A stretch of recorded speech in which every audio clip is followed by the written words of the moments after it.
Hello Tech Pros, episode 108. You're not just working for me, you're working with me. This is the kind of relationship I like to establish with the people that I'm working with. Welcome to the podcast where I chat with professionals who are getting the job done using technology 7 days a week. Each week we start with Motivation Monday.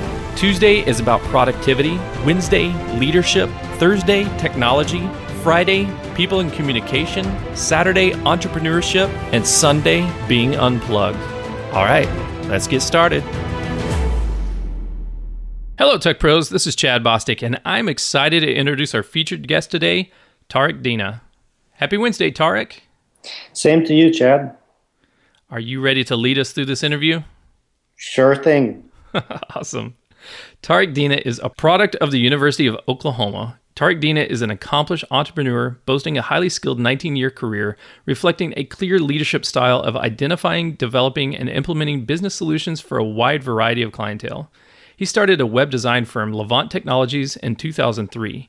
It has grown to be one of the leading companies in the Oklahoma City metro area, winning Best Web Design Firm for 4 consecutive years. His outstanding management skills has allowed him to lead geographically varied groups and clientele across the U.S. to successful implementation. Most recently, Mr. Dina was involved in the development and release of the widely used school district application, Schoolway, which is the communication solution for over 700 school districts. Schoolway was acquired by Jostens Inc. in July of 2012. Tarek, thank you so much for joining me on the episode today. I'm really excited to catch up with you because, well, we used to work together in the past and hang out as buddies. So to catch up with you as well as find out all about the leadership stuff that you've been doing over the last, nearly 2 decades now. Yeah, it's been a long time. It's always a pleasure reconnecting with you, Chad. Cool. Well, first, I want to hear about Schoolway. What is it? So it's a communication solution for 700 school districts. What is that solution, and how did you get involved there? The idea was not my idea. A friend of mine that I had done a project for at a bank came to me. He's like, hey, I met my friend at the baseball field, and he has this idea. We need to meet. So I said, okay. We got together, and the guy's name is Nick Migliorino. And he said, I've had this idea for 2 years now. This is now back in 2011. And I just can't get anybody to do it. And said what it is. Like, I just want to do a free app for schools because he was involved. He is part of the Norman Public School administration. And when he told me about it, just showed me PowerPoints. And I said, sure, we can do it. So there was around the time where apps were, kind of mainstream in the mainstream business. So we got together, talked about it some more, and we put together a small group of 4 people: a banker, the idea guy, the programmer being myself, and an investor. And we went at it. In about a year, we got it ready and launched initially Norman Public Schools. And by the time that was launched, there was so much interest that we modified the app to work for any school district. Basically, you get on there, you find your school district, and you add it to your app. So the main functionality for it would be for the school administrators to basically communicate with parents and students about what's happening in the school, whether it's a teacher sending notification about due homework, or if they're going on a trip, keeping the parents appraised, or even if it's an emergency, whether there's a school lockdown or closed down for weather, due to weather happening. So all those, and as the app grew and got more attention, we got more requests, and so the app kept evolving. But a year after we launched it, it was acquired by Jostens, and I went on with Nick to work for Jostens for almost myself 4 years. Nick was only there for about 2.5, and as of last week, I completed that adventure, and now I'm kind of back looking for the next adventure. But that's the history behind Schoolway. Okay, cool. So my daughter just graduated from kindergarten, and I don't know what kind of technology. I'm going to have to go back to the administrators and, and maybe get them on the show and talk to us about how they facilitated, what kind of communication program. Maybe it was School Way, maybe it was something else. But we would get voicemails texted to us. Gosh, it seemed like a couple of times a week, especially at the beginning of the school year and at the end of the school year and near breaks. There were I would get a text message every now and then from the principal of the school, and it'd say, Mr. So and so has an important message for you, the parent. And then I would click on the link, and it would open up like a voicemail, and it would, he would be talking to me on the phone and say, "Hey there, just let you know that we've got inclement weather coming in, blah, blah, blah, blah. Make sure to use these precautions," or whatever. So your app, Schoolway, was it text-based? Was it application-based, something that the parents installed? Was there like an agenda itinerary? What was the layout and flow of that application? It was totally application-based, where you get push notification. Initially, it was mainly Apple, then we added Android, and Android push notification became more close functionality to how Apple does it. But the email and SMS was added in as an additional notification, like within your own app, that you can go and add your own phone number or email address to receive additional notification if you didn't want to get them on your phone only.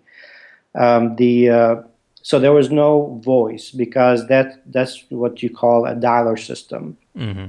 Schoolway did not include that functionality. But in the end, no matter what system you use, it's always dependent on how the school actually utilizes that system. You could have the greatest app, but it's not utilized. It's just going to wither and die, and nobody's going to know about it.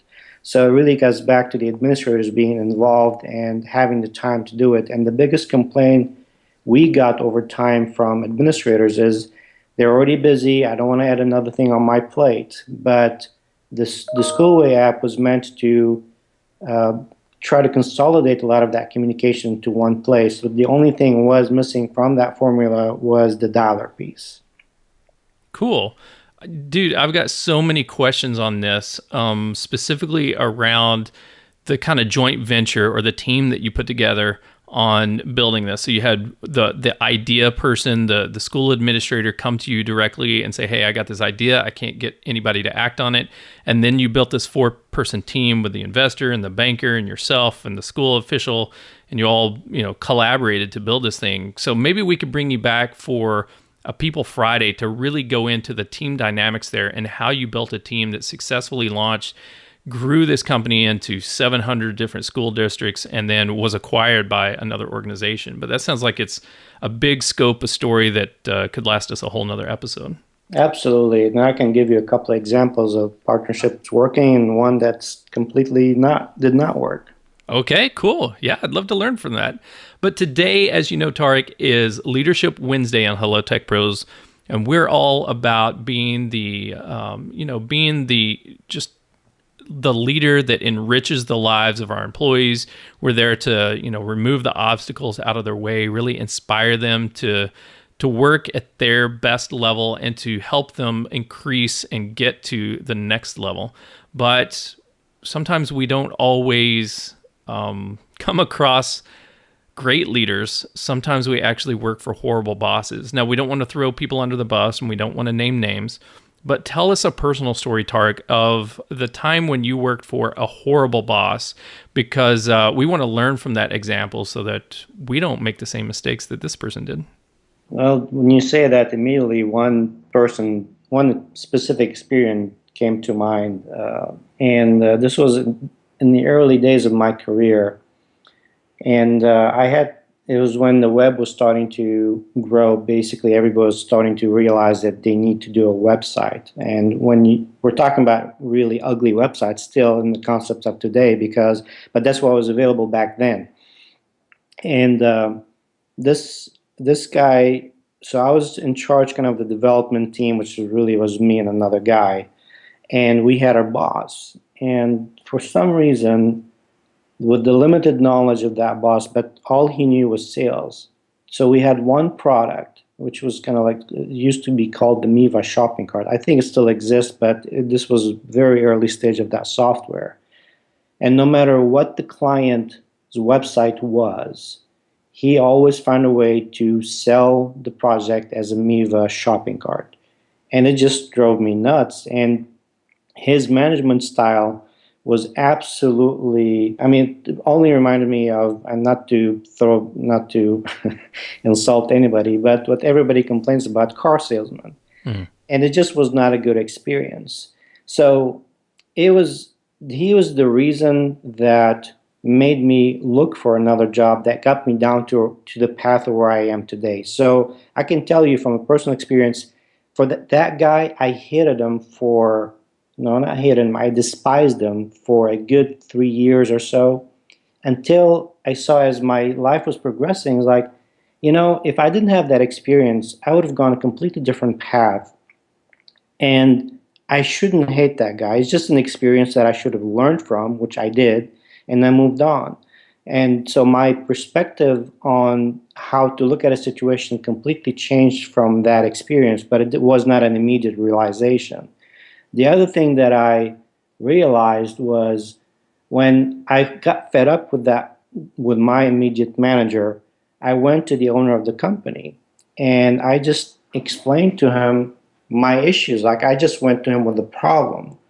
And then the end result of that action was I was removed from the web development department and put into the graveyard shift for tech support, which made my life absolutely miserable. Mm-hmm. And so that was a further push to get me out of there. But then again, going back and evaluating, I realized what I did wrong with my boss is I went to him with a problem. I did not offer a solution. So he came up with his own solution, which was absolutely horrible for me. But that's a second lesson that I got from that experience. In the end, I moved on and did good things with my life, and that I'm very happy with. Man, what a great couple of lessons. So, just first, I don't know who you're talking about, but just visualizing, as you say, like kind of like the used car salesman of web development. I'm just picturing it, some this sounds kind of bad, but sleazy car salesman kind of individual that's saying, "Hey, what can I do to put you in a website today?" That's just trying to close the deal and not really looking out for people's best interests, potentially not the customer's best interests, and certainly not the team's. And so then when you went to the owner of the company trying to figure out how to resolve, hey, what, we've got other options. Maybe we shouldn't be doing business this way. Maybe we should do something else. He was like, okay, well, the best thing I know to do is just, well, I can't fire you, but kind of demote you into the graveyard shift where you're just doing tech support. Yeah, I mean, he was showing me as I am the problem, so let me move the problem out of this equation. So that was the solution. Yeah, the problem, his perspective, potentially, or this individual's perspective would be, the problem is Tarek sitting here griping about something, and I don't want him to be griping about something, so I'm going to move him somewhere else where he's not going to be complaining. All right. Man, that's horrible. So what did you learn from this? So you said the realization wasn't immediate. It took a while for you to kind of reflect on this and say, okay, here's how it has now impacted Tarek. Here's how it's going to impact my career going forward. What did that do to you? It just gives you a better perspective on how to deal with situations down the road. I mean, those two scenarios that I gave you, the fact that when I have an issue and I'm going to talk to somebody about it, it's not just talking about the issue, which could come across as a negative conversation. You want to either present it as best as you can, but also try to offer maybe not just one, but more than one option how to get out of that situation. So that just applies to almost anything you deal with, because you could have conflict with your family, with your coworkers, or just anything it could apply to. So that was the one thing. The other one is, I guess, more of a personal perspective on life, that it didn't affect my career per se, but the fact that I despised that guy for a while, and then realizing, well, if he hadn't done that, I wouldn't gone this path, which had this success down my career path. Then it's just more of a being more my cup is half full than half empty kind of perspective that was reinforced. And that kind of, I don't know, from what I've seen throughout your career, you've been very proactive, right? Very much, hey, I'm going to go do this. I'm going to do the next thing. I'm going to do the next thing. And instead of sitting there for 3 years waiting on somebody to either fix the situation for you or move you into a different department, from what I've seen in my perspective of working with you way in the past and just kind of watching your career for the last, gosh, it's been a long time I've been watching you. You're very proactive and you don't just sit back and let things happen. You're always kind of moving to the next deal. Yeah, and it wasn't always the case. There was also a defining moment that got me to think that way as well. And actually, it was we were in the same universe when that happened. Mm-hmm. When we were, I believe, still webcast.com, and then we were purchased by iBeam. I think that was the next stage of evolution of that bubble, right? The internet bubble I'm referring to. That the day that happened, I knew that my boss is no longer somebody that I know across the office. It's somebody across the country, and all I am for that boss right now is just a number on a spreadsheet somewhere. That the moment they think we need to cut costs, I could be any of those numbers that could be scratched off that list. And that's what made me realize that just doing this job is just not good enough for me. And I do not want my paycheck to be dependent on somebody else's, whims or business flows. So at that point, right, that's when you went and started, or shortly thereafter, you started Levant Technologies. And, that story in and of itself is, probably a really great entrepreneurship. So we're going to have to bring you back on Friday to talk about the people and relationships that you put together, the teams you put together. We're going to have to bring you back on Saturday to talk about the entrepreneur stuff. But in this particular case, Tarek, what I want to talk about specifically is the leadership style that you have there at Levant, because you're still the owner of the company, right? Yes. Okay. You're the owner of the company, but the CEO position is not yours anymore. You actually hired someone else or promoted someone else in the company as CEO. Correct. Stacy Eads. Stacy Eads. Okay, cool. So we've had Stacy on the show here on Hello Tech Pro. So audience, if you're listening and it sounds kind of familiar, then that's because you've listened to Stacy Eads' episode on productivity. If you haven't heard it, you got to go back to Hello Tech Pros episode 51. You can get that at hellotechpros.com/51, or if you're on iTunes or Stitcher or Google or wherever you're listening to this, just look for episode 51. Stacy talked about how she, over the course of 5 years, increased the output of the company, increased the productivity of the company by 600%. And she's got some very good tips in there about how, as individual contributors, we can increase our personal productivity, and then just as a company, the company culture, how we can increase productivity and just get a lot more done in the day. But Tarek, I want to ask you about this process, right? So you went from an individual contributor in a company, the same company that I work for, and we were acquired by a company out in California. And then all of a sudden, like you said, our bosses were remote, right? They were in a different state. And so you took it upon yourself to say, okay, you know what? Then my career here is either going to be a lot more difficult, or I just don't have that face-to-face, like, personal relationship with my boss anymore because my boss has changed. And so you went out and you built this business. And many people who build their businesses are tied to it, like it's their baby, and they want so much for it that they have these control issues. And they, sometimes they take it to the far extreme where they're micromanaging every single little thing. In other cases, they just want to grow it to, a certain point and then sell it off. But you're in a very unique position that I don't talk to very many people about, which is growing the company up, getting it successful, and then hiring someone else in to take over the CEO position so that they can run the day-to-day operations of the company and you step off and do something else. So why did you do that? Well, I guess to put a little background to that, how you get to making that kind of decision. You're right. Levant has been my baby since 2003, growing it because I worked, I think, 4 or 5 years from home initially and contracting everything else out that I could not do. And then moved on to starting to build the staff to where it is right now.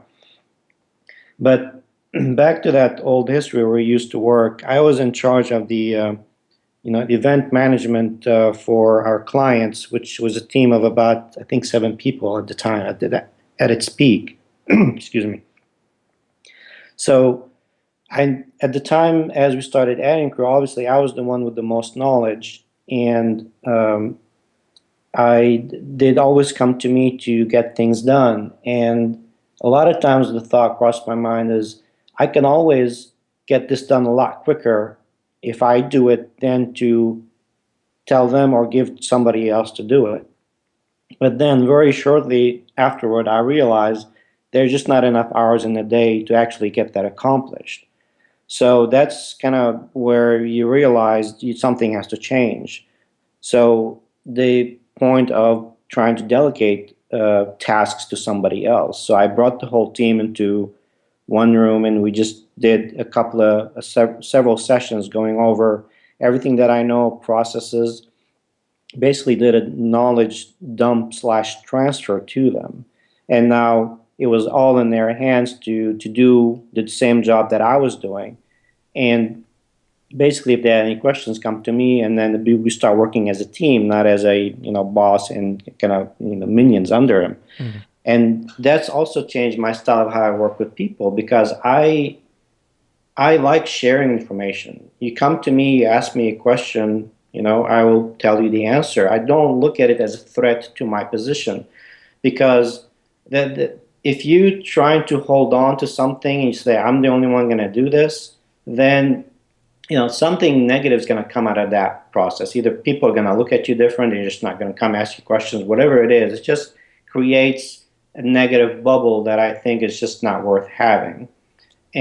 But from the same time, I don't want to answer the same question over and over. So I always tell people, you ask me any question, if I know the answer, I'll give it to you. You ask me the first time, sure. You ask me the second time, you might get a raised eyebrow. You ask me the third time, you're not going to like the answer, because I am not your encyclopedia to come ask me every time the same question. Especially, you're supposed to learn this and move on your own.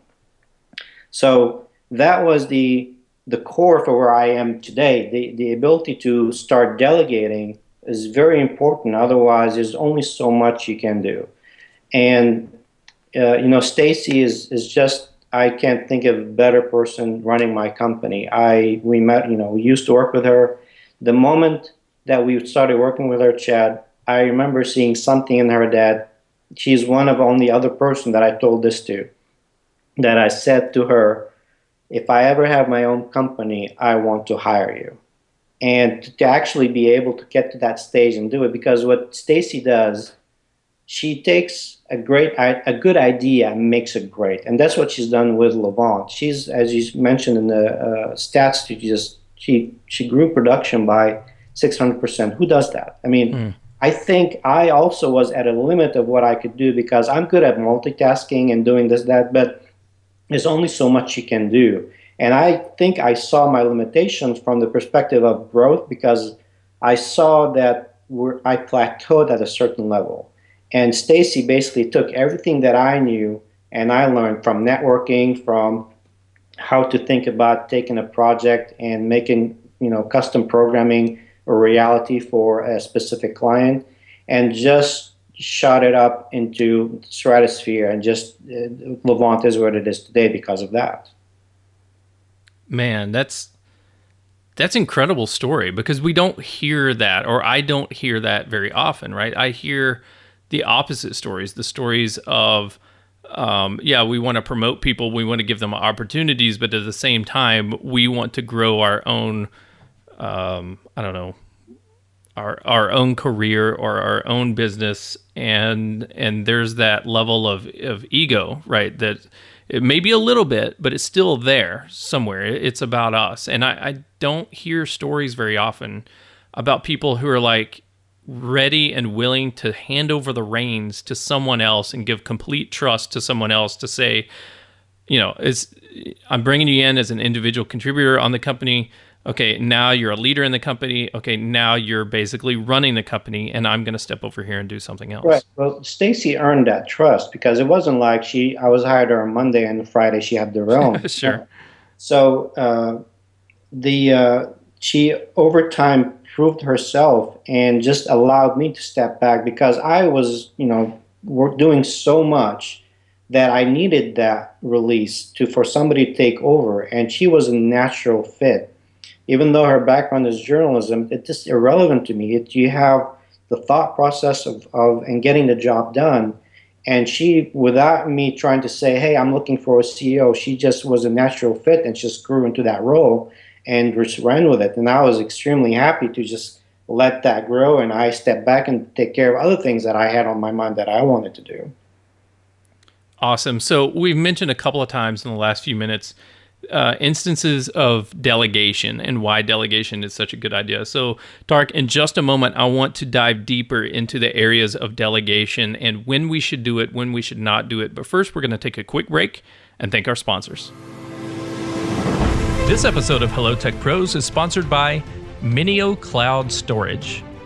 Minio is a cloud object storage server for developers and DevOps written in Go. The Go programming language is the emerging language of choice for modern cloud infrastructure projects, and it allows Minio to be highly concurrent and lightweight.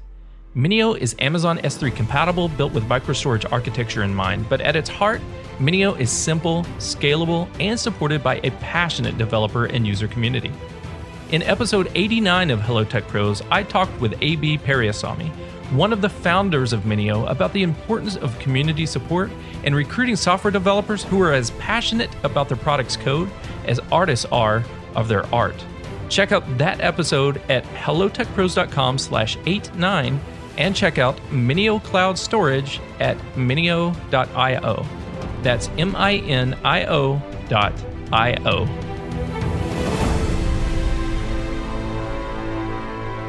Okay, we're back with Tarek Dina. We're talking to Tarek about leadership, specifically around the growth and evolution of Levant Technologies that he started way back in 2003, and had a lot of changes in that company. So started that in 2003, right when the dot-com bubble was busting, but there was still a lot of great opportunities to build websites and build applications for people. And Tarek was working out of his home for a long time, just doing all the things, right? As an entrepreneur, like what I'm doing here, working out of my home office, you're just wearing all kinds of hats and doing all the different things that needs to happen. And slowly came to the realization that, it's just impossible to get all the things done. So I need to decompose that into separate tasks and assign to different people and delegate those tasks to somebody else. And got to the point where eventually he delegated the entire company to Stacy Eads, who we met on episode 51, delegated the entire company, gave her the CEO role, and moved on to start another organization. So Tarek, when did this occur to you that delegation is a great thing? Was it something that you were always naturally good at, or was it something that you learned through some sort of painful experience? No, it was that experience from when we were trying to do webcasting events, and it was a team of 6 people, and I realized by the amount of questions that I was getting and the amount of work that I was doing that something was not right. And so that's when I don't know if I would talk with somebody in particular or just the idea just made sense. Is when I realized that something needed change, and it's not like I read a book or anything like that. It just made sense. It's like there's these people here. Why am I showing up here at 6 a.m. and leaving at 6 p.m. whereas they're either coming at 8, leaving at 5? It's like give them more stuff to do. Empower them to get the job done, and then that's only going to make my job easier and better because they're doing a good job. They could excel in areas that I could not excel in, and it's just going to make the whole team look better. And so I don't look at it as a negative towards me. I look at it as a positive toward me because it's making the group stronger, more efficient. You got redundancy. You know, it's not one person goes on vacation or gets sick and everything gets to a halt. That's absolutely the worst thing you want to happen. So delegation not only relieved me from the amount of hours I was putting in, but it also created that redundancy for the whole group that if somebody was out, we're not really affected that much. So, what's the process to figure out the best way to delegate, right? So, you got 6 people on the team and you've got a ton of tasks to do. How do you decide which are the things that you're going to keep yourself and you're going to own and you're going to deliver? And what are the things that you're going to assign to other members of the team? I guess it really depends on the situation. The one thing that comes to mind would be uh, as you start teaching people, let's say, and I'm only thinking of that scenario right now, where we're doing these events and we're going to have 10 events, we have 7 people. So we know somebody may be able to do things a lot faster. So that person may get 2 projects instead of 1. So it depends on working with these people and knowing their strengths and weaknesses or what they're good at if it's a certain area. And that's what determines how to actually adjust to that situation. So there's not a specific answer in my mind. It's more always depending on the team you're working with and knowing what the team is capable of doing. That helps you determine what the next step is. And when should we decide to handle, regardless of what job we're in, right? You're CEO of the organization, you handed over the CEO reins to Stacy, but when do we really look from delegating the task to looking for our replacement so that we can move on to something else? Well, there are 2 things come to mind. Either you wake up in the morning and you're just not in that happy place that you used to be when you first started that idea or business. That is definitely a telltale sign, which also even applies to your normal day job. If you're doing that, you get up and it's like you hear the alarm and you're just trying to drag yourself out of bed. I mean that's the one moment you start thinking about, am I in the right job or do I need to change something about my current job to make things better? That's one.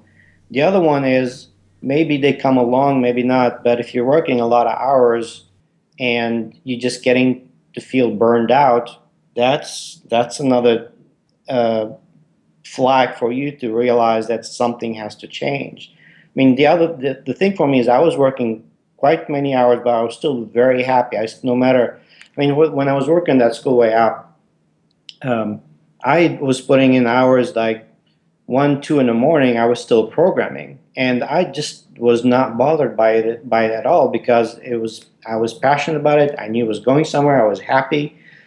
So you can have a long period of extra work and not get burned out, even though you're putting all these extra hours.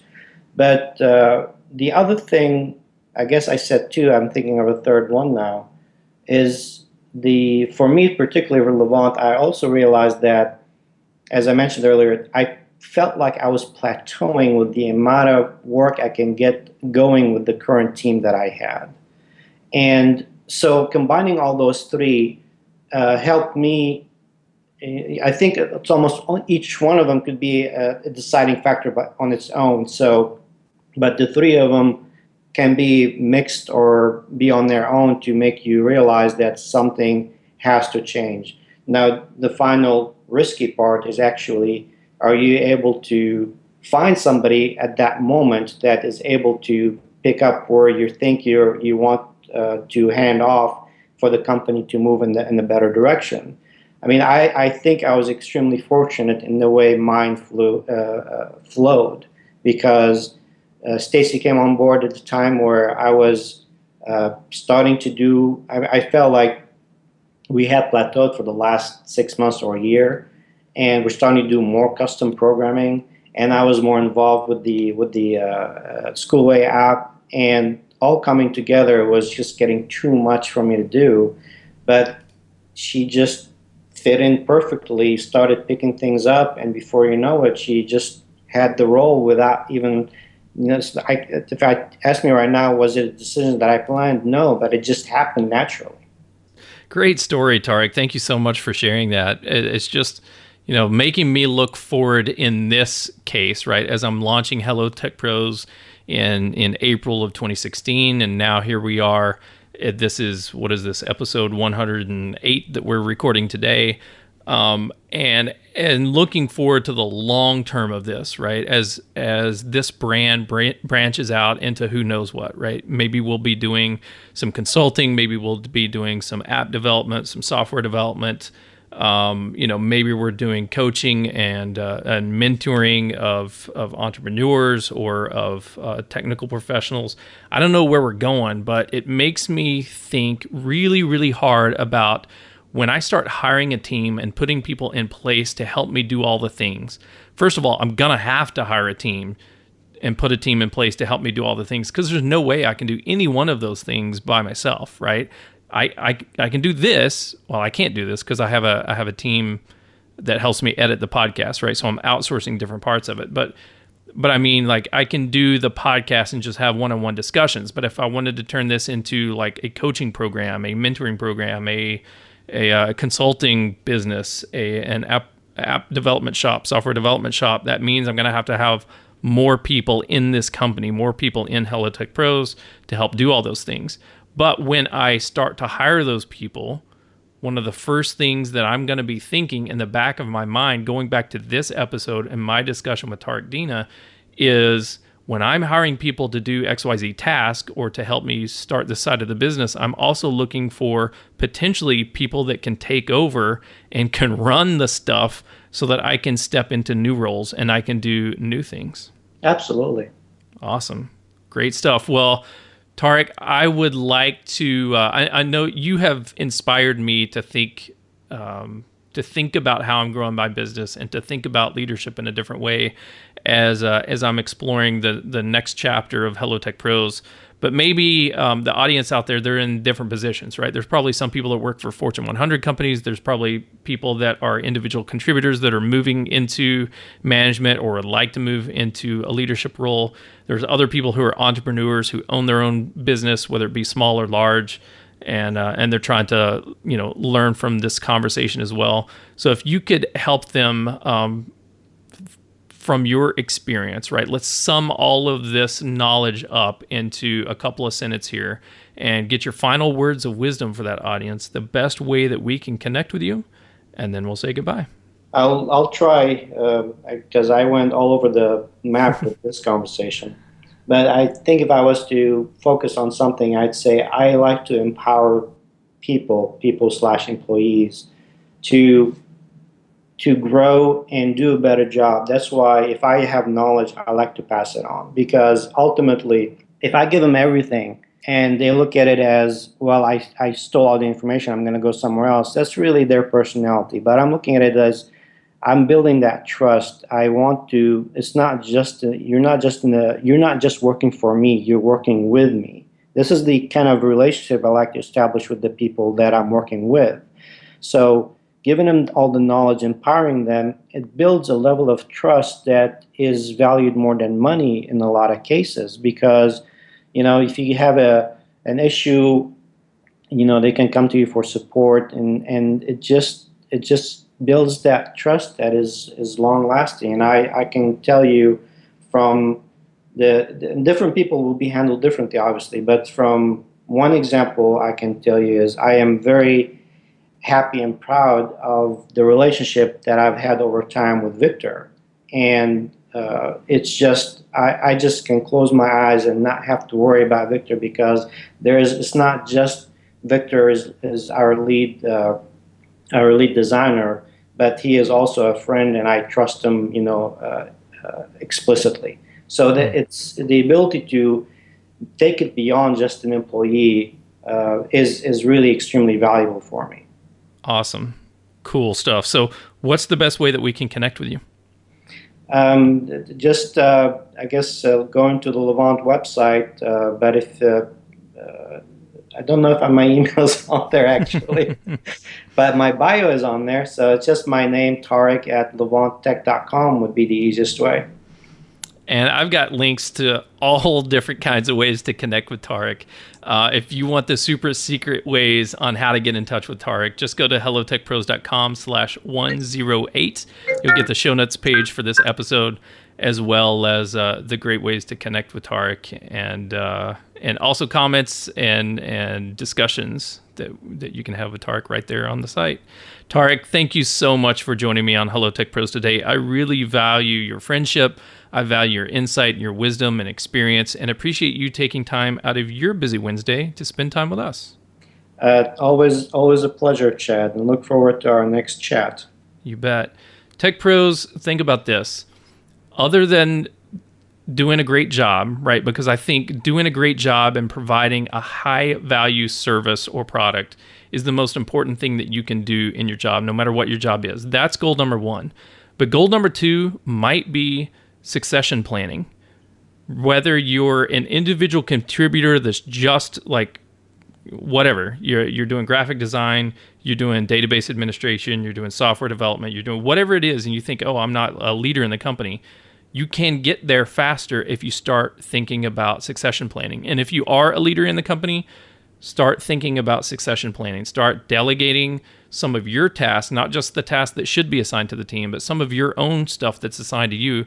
Delegate that to some of your top performers, and help them grow their careers, help them grow their skill set, and also free up some of your time to go chase some new opportunities. You've been listening to Tarek, Dina, and I'm Chad Bostic. And until next time, take care. The show notes page for this episode can be found at hellotechpros.com/108. If you enjoyed this episode, please leave a review, subscribe to this channel, and check back tomorrow. This has been Leadership Wednesday, but tomorrow, my featured guest and I talk about technology. On Friday, people and communication. Saturday, entrepreneurship. Sunday, being unplugged. And then next week, we kick it off with Motivation Monday, followed by Tuesday, productivity. And then we're back again on Wednesday to discuss leadership. And I'll talk to you tomorrow.